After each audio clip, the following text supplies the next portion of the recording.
Donald Trump has won the US election. He has secured a massive victory over the Democrats and will soon return to the White House. This is, of course, very bad.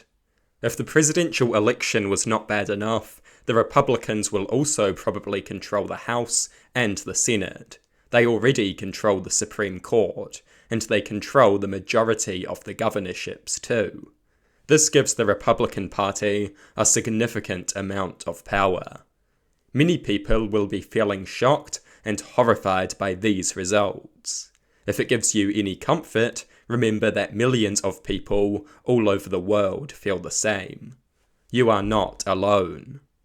But difficult times do lie ahead, and we must accept that reality without being consumed by it. Mindless pessimism is not in our interest. Righteous determination is more important than ever before. We must not forget that. If Trump had lost, he would have stomped his feet and claimed it was rigged. He won, and now he accepts the result happily. He behaves like a literal toddler, and now this is what leadership looks like in the highest office in the world. It is beyond laughable. Trump will be a very bad president. He will continue to denigrate the office. He will continue to lie and usher in a post-truth political culture. He will continue to demonize minorities. He will attempt to go after his political opponents. He will probably throw Ukraine to the dogs. This will reward Putin, encourage wars of conquest, and embolden aggressive regimes everywhere. Trump will support Israel even more strongly. Ethnic cleansing and mass murder in Palestine will continue and grow worse. Trump will begin filling the government with deranged loyalists.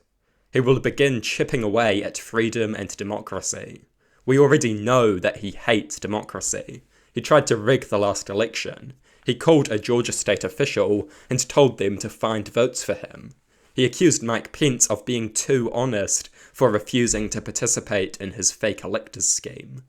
Trump hates democracy. He is not allowed to contest another election. It is likely that he will try to prevent one. Trump will cut public services to fund tax cuts for the rich and wealthy. Elon Musk will likely oversee this effort. Trump will fill his cabinet with mindless, incompetent loyalists. Trump will probably attempt a massively destructive deportation operation. There is a very long list of bad things that Trump will most likely do. These are just a few examples of what we can expect. So why did anyone vote for this man? False narratives helped to secure Trump's victory. False narratives that have become common knowledge when they should be anything but. They say that Trump is anti-war. Trump increased drone strikes massively and made drone strikes less transparent. Trump pardoned Blackwater mercenaries who massacred Iraqi civilians. Trump continued US military involvement in Syria and Afghanistan. Trump appointed war hawks like John Bolton to his cabinet. Trump assassinated an Iranian general. Trump has suggested military action against numerous different countries. Trump advocated torturing terrorists and murdering their relatives. Trump is not anti-war. That is a lie. And it is a widely accepted lie. They also say that Trump is pro-free speech. He has promised to deport pro-Palestine protesters. He wants to imprison people who burn the US flag. He has sued people over jokes. He wants to terminate the Constitution. He does not care about free speech.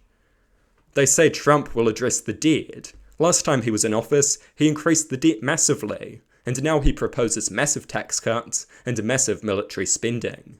This will increase the debt further. Trump is a joke. He secured victory due to powerful false narratives that have become common knowledge. The political right will wave this defeat in our faces. Remember that they don't benefit from this any more than we do. They are not winners, they are useful idiots. Expect condescending drivel from the right. They will think themselves winners and call us losers. In reality, we all lose. Some of us are just smart enough to recognize it. The left will cope and save. Nowhere near as much as the right did in 2020, but it will happen. And we are right to. Of course, I am myself not an American, thank God for that. But the US president is one of the most powerful people in the world, and a large amount of the president's power concerns foreign policy. I have said it before, and I will say it again. If the all-affected principle was applied consistently, the people of the Middle East would be electing US presidents. I live in an Anglosphere nation. The USA is the cultural core of the Anglosphere. It will have a massive impact on the culture surrounding politics in my own country. It already has. Already we are beginning to be consumed by mindless culture wars and conspiratorial stupidity of the kind that Trump propagates. Trump is an international evil. His terrible foreign policy and appalling climate policy make that more than clear. The world is worse off with him as president. That is the sad reality of it. Everyone is worse off. His supporters will smugly rejoice in our frustration. The reality is that Trump is as bad for them as he is for us. They are just moronic bootlickers who worship a man as he destroys everything they value. Do you like order and stability? Trump is a force of chaos. He propagates division and thrives off it. He has repeatedly encouraged violence. He is incapable of working with other people. Trump is the enemy of order and stability. Do you like Western values? Trump has repeatedly stomped on freedom and democracy. He has suggested terminating the Constitution. He hates free speech. He hates bodily autonomy. He tried to rig the last election. Trump is the enemy of Western values. Do you like peace? Trump has suggested military action against numerous countries. Mexico, Russia, China. Do you like Christian values? Trump is an adulterer, liar, and sex offender. He embodies every sin imaginable. Greed, pride, lust, gluttony, wrath. He is a walking sin. You name it, he embodies it. No matter who you are, Trump is bad for you. Even the wealthy benefit from order and stability, and Trump threatens these things. His constant lies threaten the very concept of truth, the most basic building block of a functioning society. He moves us towards a post-truth society with his appalling habit of telling blatant lies from the highest office in the world. A post-truth society is not in the interest of anyone. Trump's victory is very bad, but it is not the end. Humanity has prevailed against far greater struggles. We will prevail against this moron. Life continues, politics continues. We must continue to fight for good things. We must continue to struggle against bad things. That is what the international left must do. These are dark times, but we have faced far darker times and prevailed. And we will prevail again.